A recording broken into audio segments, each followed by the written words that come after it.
Fala pessoal, bom dia, boa tarde, boa noite. Está no ar mais um Papo de Monge e hoje nós vamos falar sobre as 3 formas de penitência, segundo uma sugestão que nos foi feita por um dos nossos seguidores. No vídeo anterior eu havia dito que daria uma pequena fórmula sobre como amadurecer o amor, sobre como fortalecer a terceira forma de amor, que é a forma mais elevada, chamada de amor ágape ou caritas.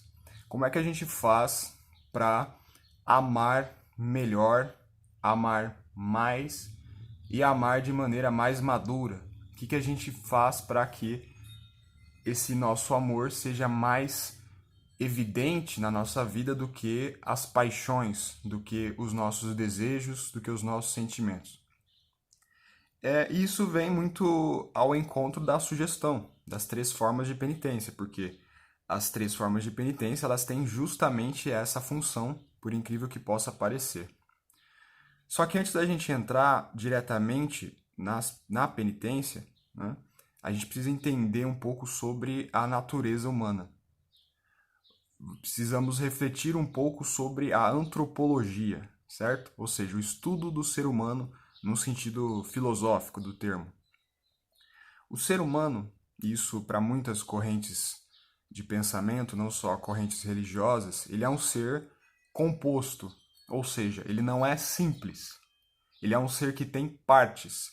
E essas 2 partes, se você não entender muito bem como elas funcionam e como elas se relacionam, você vai ter dificuldade em superar os seus problemas. E quais são essas 2 partes?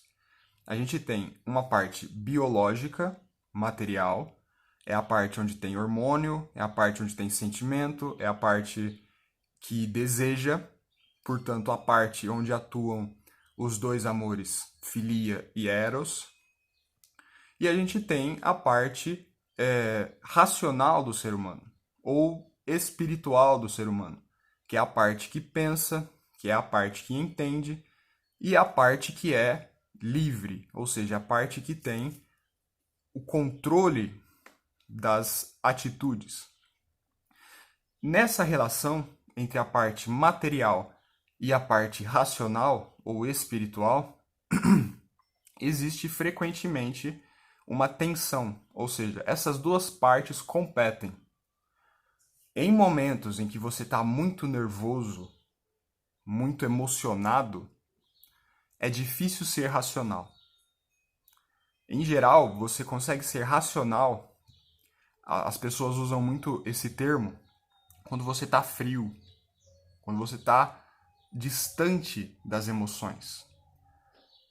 Então, aí, nessa percepção, a gente consegue ver que existe a necessidade de nós controlarmos a parte material do ser humano, a parte dos desejos, a parte dos apetites, certo? Se a gente quer amar mais no sentido mais elevado, é necessário que nós coloquemos um freio nas nossas paixões. E essa é uma coisa que não é muito difícil de você entender.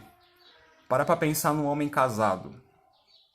Ele começa a se relacionar com os colegas no trabalho, e dentre esses colegas no trabalho tem uma moça muito bonita que começa a dar atenção para ele, começa a flertar com ele. O que é que os desejos desse homem casado vão dizer? Os desejos, as paixões vão dizer que ele deve ir atrás dessa moça, que ele deve buscar o prazer com essa moça. Porém, a parte racional ou espiritual vai dizer: calma aí, você é casado. Você tem que pensar na sua esposa. Você tem que agir com a vontade e com o intelecto, em oposição às paixões, em oposição àquilo que o seu corpo quer. Então aí você vê que existe uma luta entre o universo material, biológico, o universo do corpo, e o universo espiritual, o universo intelectual. Tá certo?